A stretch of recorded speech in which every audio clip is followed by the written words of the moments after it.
आज हम पढ़ेंगे लिंग। लिंग की परिभाषा। शब्द के जिस रूप से उसके स्त्री या पुरुष जाति के होने का पता चलता है उसे लिंग कहते हैं।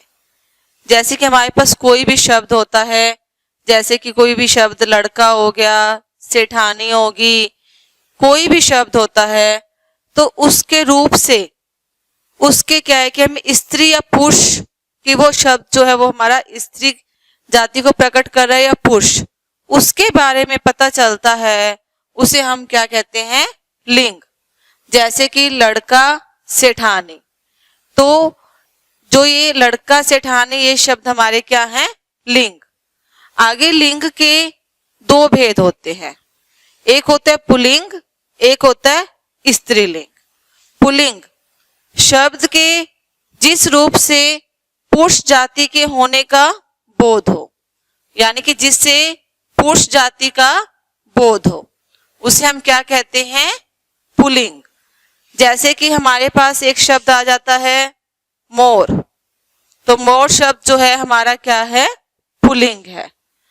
और शब्द के जिस रूप से स्त्री जाति के होने का बोध हो, उसे हम क्या कहते हैं? स्त्रीलिंग। जैसे कि मोर जो है वो हमारा क्या है कि पुरुष जाति के बारे में बता रहा है, और अगर मोरनी है तो वो हमें क्या है कि स्त्री जाति के बारे में बता रही है। तो ये हमारा क्या है? स्त्रीलिंग रूप। इस तरह से इसमें काफी उदाहरण हो सकते हैं। जैसे कि अगर हमने शब्द की पहचान, लिंग की पहचान करनी है, जैसे कि दादा, दादी, नाना, नानी, तो इसमें जो एग्जाम्पल है हमारा, जैसे कि दादा, दादी, तो इसमें क्या है कि जो दादा है वो हमारा क्या है? पुल्लिंग है, और जो दादी है वो हमारी क्या है? स्त्रीलिंग। तो इस तरह से पुल्लिंग को अगर हम स्त्रीलिंग में बदलते हैं तो दादा का हम दादी लिखेंगे, अगर हम स्त्रीलिंग को पुल्लिंग में बदलते हैं तो हम दादी का दादा लिखेंगे। इस तरह से इसमें काफी उदाहरण होते हैं, जैसे कि नाना, नानी। तो आपको क्या है कि ये लिंग की पहचान के बारे में पता होना चाहिए कि लिंग की पहचान कैसे होती है। आगे इसमें लिंग की पहचान करने के लिए कुछ नियम हैं, वो मैं आपको बताती हूँ। अब हम पढ़ेंगे लिंग की पहचान। तो आपको पता कैसे चलेगा कि जो ये शब्द है वो पुल्लिंग है या स्त्रीलिंग? तो इसके लिए क्या है कि आपको एकवचन और बहुवचन के बारे में पता होना चाहिए कि शब्द के जिस रूप से एक वस्तु का बोध हो उसे एकवचन कहते हैं, और शब्द के जिस रूप से अनेक वस्तुओं का बोध हो उसे हम क्या कहते हैं? बहुवचन। अब लिंग की पहचान करने के लिए इसमें आपके दो नियम बताए गए हैं। सबसे पहले क्या है कि बहुवचन के अंत में ए या अथवा आ आए तो शब्द स्त्रीलिंग है, नहीं तो पुल्लिंग। कैसे पता चलेगा? जैसे कि हमारे पास एक रोटी शब्द है, अगर हम इसको बहुवचन में लिखेंगे, रोटी को क्या लिखेंगे? रोटी का बहुवचन क्या होगा? रोटियां। तो अब इसमें देखो ये जो ये या शब्द आ गया है, देखो या यहाँ भी है और यहाँ भी, तो पता चल जाएगा कि ये शब्द हमारा क्या है? स्त्रीलिंग। अगर इसके पीछे क्या है कि ये शब्द नहीं आते हैं तो वो क्या है कि हमारा पुल्लिंग शब्द है। अब देखो इसमें हमने एक और उदाहरण लेते हैं, जैसे कि तिनका, तिनके। अब इसमें क्या है कि पीछे तिनका का बहुवचन क्या है? के आया है, तो इनमें नहीं है ये बहुवचन के अंत में, तो ये शब्द हमारा क्या है? पुल्लिंग। उसके बाद लिंग की पहचान करने के लिए एक नियम और है कि हम उसे क्या है कि वाक्य में प्रयोग करके देखते हैं। कैसे? जैसे कि हमारे पास एक शब्द है रोटी, रोटी रखी है, जैसे कि पीछे क्या है कि ई की मात्रा आ गई है, तो ये हमारा क्या है? स्त्रीलिंग। अगर हम उसे क्या है कि वाक्य में प्रयोग करके देखते हैं तो हमें लिंग, इस पुल्लिंग और स्त्रीलिंग के बारे में पता चलता है। अब जैसे हमारे पास एक शब्द और आ जाता है, जैसे कि तिनका। तिनका शब्द है तो हम ये थोड़ा लिखेंगे तिनका पड़ा है। अब देखो यहाँ पे आ की मात्रा आ गई है, तो ये शब्द हमारा क्या है? पुल्लिंग। तो इस तरह से हमें क्या है कि लिंग की पहचान करने के लिए हम उस शब्द को वाक्य में प्रयोग कर सकते हैं। जैसे कि हमारे पास एक और एग्जाम्पल देखो कि मोर नाचता है, ठीक है। तो इसमें क्या है कि हम ये तो नहीं लिखेंगे मोर नाचती है, अब नाचता है। एक तो मोर शब्द से हमें पता लग रहा है कि वो पुल्लिंग है, और एक पीछे क्या है कि अगर उसे वाक्य में प्रयोग करेंगे तो लिखा हुआ है कि नाचता है, आ की मात्रा लगी है, तो ये हमारा क्या है, पुल्लिंग। तो आपकी बुक में कुछ शब्द दिए हुए हैं पुल्लिंग, स्त्रीलिंग, पुल्लिंग से स्त्रीलिंग बनाने के, तो वो आपने याद करने हैं। इसके लिए कुछ नियम होते हैं, वो आप याद करोगे तभी आपको लिंग के बारे में पता चलेगा। आज हम पढ़ेंगे विशेषण। विशेषण किसे कहते हैं? संज्ञा या सर्वनाम शब्दों की विशेषता बताने वाले शब्द विशेषण कहलाते हैं। जैसे कि हमने पहले संज्ञा के बारे में पढ़ा था, सर्वनाम के बारे में पढ़ा था, तो जो उनकी विशेषता बताई जाती है उन शब्दों को विशेषण कहते हैं। जैसे कि हमारे पास एक शब्द है कमीज, ठीक है, ये हमारा क्या है, संज्ञा शब्द है। तो उसकी विशेषता बताएंगे अगर हम, जैसे कि लाल, लाल कमीज, तो उसकी विशेषता बताई गई है, तो ये हमारा क्या है कि विशेषण शब्द बन जाता है। उसके बाद हमारे पास जैसे है कि कोमल, जैसे कि एक शब्द है हमारे पास घास, तो उसकी विशेषता क्या है कि वो कोमल है। तो संज्ञा या सर्वनाम शब्दों की विशेषता बताने वाले शब्दों को विशेषण कहते हैं। उसके बाद हमारे पास आ जाते हैं विशेष्य किसे कहते हैं? तो वे शब्द जिनकी विशेषता बताई जाती है विशेष्य कहलाते हैं।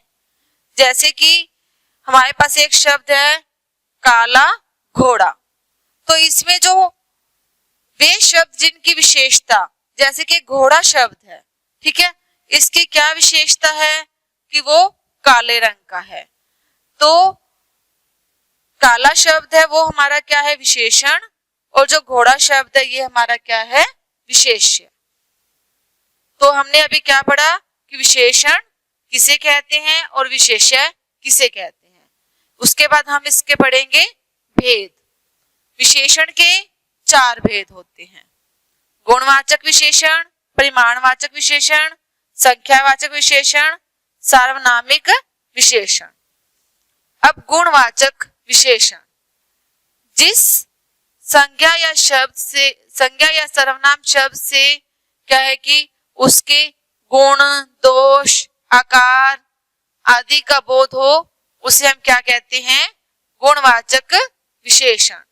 जैसे कि हमारे पास होता है कि एक शब्द होता है, किसी शब्द के हमने जैसे कि गुण बताना है, गुण क्या बताना है, जैसे कि हमारे पास क्या है कि कोमल घास, ठीक है, तो इसमें घास का क्या गुण बता रखा है कि वो कोमल होती है।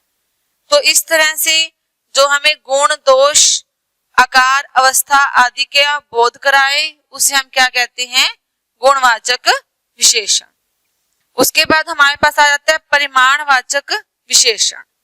परिमाण यानी कि नापना, जिस संज्ञा या सर्वनाम शब्दों से हमें उसके क्या है कि नाप तोल का बोध हो, उसे हम क्या कहते हैं, परिमाणवाचक विशेषण। परिमाणवाचक विशेषण भी हमारे क्या है कि 2 प्रकार के होते हैं, एक होता है निश्चित परिमाणवाचक विशेषण और एक होता है अनिश्चित। निश्चित में जो हमें वस्तु जो होती है निश्चित होती है, उसे हम क्या कहते हैं, निश्चित परिमाणवाचक। जैसे कि हमारे पास कोई भी दूध है, ठीक है, दूध हमारे पास क्या है कि नापा हुआ है, जैसे कि 2 किलो दूध, तो ये हमारे पास क्या है कि निश्चित है, तो हम इसे क्या बोलेंगे कि ये हमारा निश्चित परिमाणवाचक जो है। उसके बाद आ जाएगा अनिश्चित। अनिश्चित में हमारी जो मात्रा होती है वो निश्चित नहीं होती है। जैसे कि हमारे पास आ जाता है कि कुछ दूध, कि उसके पास जो है दूध की मात्रा जो है वो नापी हुई नहीं है, कुछ दूध यानी कि उसके पास थोड़ा भी हो सकता है, ज्यादा भी हो सकता है, यानी कि जिसे नापा नहीं जाता उसे हम क्या बोलते हैं? अनिश्चित विशेषण, अनिश्चित परिमाणवाचक विशेषण। तो इसी तरह से जो उसके बाद हमारे पास है तीसरे नंबर पर संख्यावाचक विशेषण। संख्यावाचक में भी जिस क्या है कि संज्ञा या सर्वनाम शब्दों से हमें क्या है कि उसके गिनने का बोध होता है, उसे हम क्या बोलते हैं? संख्यावाचक विशेषण। जैसे कि ये भी हमारे पास क्या है कि दो प्रकार के होते हैं संख्यावाचक विशेषण, एक होता है निश्चित और एक होता है अनिश्चित। निश्चित संख्यावाचक विशेषण में कि हमारे पास जो होती है वो संख्या होती है, वो निश्चित जो होती है वो गिनी हुई होती है। जैसे कि निश्चित में हमारे पास आ जाता है कि 1 किलो चावल, कि हमने जो चावल को जो है वो हमने 1 किलो ही लेने हैं, वो हमारा होता है निश्चित संख्यावाचक विशेषण। उसके बाद होता है अनिश्चित संख्यावाचक विशेषण। अनिश्चित संख्यावाचक में भी ऐसे ही होएगा, जैसे कि हमारे पास हो जाता है कि कुछ फल, तो इसमें क्या है कि हमने क्या है कि नापे नहीं है कि कितने फल हैं या तोले नहीं है, हमने उसे गिने नहीं है, कुछ फल। तो इसमें हमारे पास ज्यादा भी हो सकते हैं, थोड़े भी हो सकते हैं, तो ये होता है अनिश्चित संख्यावाचक विशेषण। उसके बाद हमारे पास आ जाता है सार्वनामिक विशेषण।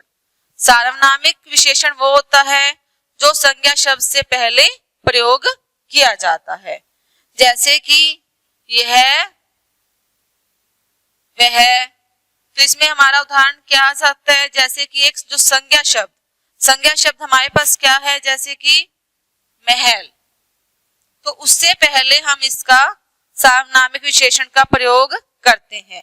जैसे कि वह महल, तो महल जो है संज्ञा शब्द है, जो वह शब्द है ये क्या है? हमारा सार्वनामिक विशेषण। तो इस तरह से आपने विशेषण के बारे में आज पढ़ा कि विशेषण के जो होते हैं वो 4 भेद होते हैं, गुणवाचक, परिमाणवाचक, संख्यावाचक और सार्वनामिक विशेषण। आज हम पढ़ेंगे अनुच्छेद लेखन। तो अनुच्छेद लेखन क्या होता है? जैसे कि किसी एक भाव या विचार पर लिखा गया क्रमबद्ध लेख अनुच्छेद कहलाता है। क्रमबद्ध यानी कि उसे हम बिल्कुल सीरियल वाइज इक्वल में लिखते हैं। तो हमने जैसे कोई एक विषय लिया है, तो इसमें जैसे कि हमारे पास एक विषय है अनोखा आविष्कार, ठीक है, तो हमने उसमें क्या लिखना है कि अगर हमारे पास कोई भी जैसे विषय है, जैसे कि उसके बारे में उसके हम क्या बताते हैं? गुण, दोष, उसकी उपयोगिता, ये सब बातें जो हैं हमारे क्रमबद्ध अनुच्छेद के अंतर्गत आती हैं। तो हमने जैसे कि जो अनुच्छेद होता है वो क्या है कि 80 से 100 शब्दों के बीच में लिखना होता है, और इसको हमने ज्यादा बड़ा नहीं करना होता। इसको हमने सिर्फ क्या है कि 80 से 100 शब्दों के बीच में लिखना होता है। थोड़ा सा जैसे कि हम उसके आविष्कार के बारे में बता देंगे, फिर उसके गुण बता देंगे, फिर उसके दोष, फिर उसकी उपयोगिता। तो इस तरह से अनुच्छेद लेखन होता है वो एक पहरे की तरह लिखा हुआ होता है। तो इस तरह से आपने भी जो है अनुच्छेद लेखन के बारे में लिखना है, जैसे कि हमारे पास विज्ञान वरदान है या अभिशाप। तो इस तरह से अनुच्छेद लेखन में हमने किसी एक भाव या विचार को प्रकट किया जाता है, तो उसे हम क्या कहते हैं? अनुच्छेद कहते हैं।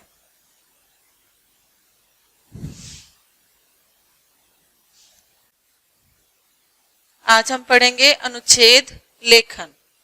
अनुच्छेद को हमने एक लिखना होता है। अनुच्छेद किसे कहते हैं? जैसे कि किसी एक भाव या विचार पर लिखा गया क्रमबद्ध लेख अनुच्छेद कहलाता है। यानी कि क्रमबद्ध यानी कि हम उसे क्या है कि इक्वल में बिल्कुल सीधा सीधा लिखते हैं, लाइन बार। तो हमने कोई भी एक टॉपिक ले लिया, जैसे कि उस पर अपने भाव या विचार अपने प्रकट किए, तो उसे हम क्या कहते हैं? अनुच्छेद। जैसे कि मैंने आपको एक टॉपिक दिया है अनोखा आविष्कार, तो ये जो है अभी हमने पाठ 3 में पढ़ा था आविष्कार के बारे में, तो इसमें से जैसे कि आपके मेन लाइनें होती है आप उसे लिखोगे। तो इसको अनुच्छेद को लिखने के लिए 80 से क्या है कि 100 शब्दों का ही प्रयोग करना चाहिए। और इसको लिखने के लिए उसके क्या है कि जैसे कि कोई भी विचार है, हमारे पास अनोखा आविष्कार विचार है एक, तो उसमें उसके गुण, दोष, उपयोगिता, ये सब बातें जो हैं इसके बीच में आनी चाहिए। यानी कि एक जो छोटा सा पहरा होता है जिसे हम 80 से 100 शब्दों में लिखते हैं, वो हमारा क्या कहलाता है? अनुच्छेद लेखन। तो इस तरह से आपने भी एक अनुच्छेद तैयार करना है, जैसे कि अनोखा आविष्कार। आपने खुद उसको लिखने की कोशिश करनी है, तभी आपको अनुच्छेद के बारे में समझ आएगी।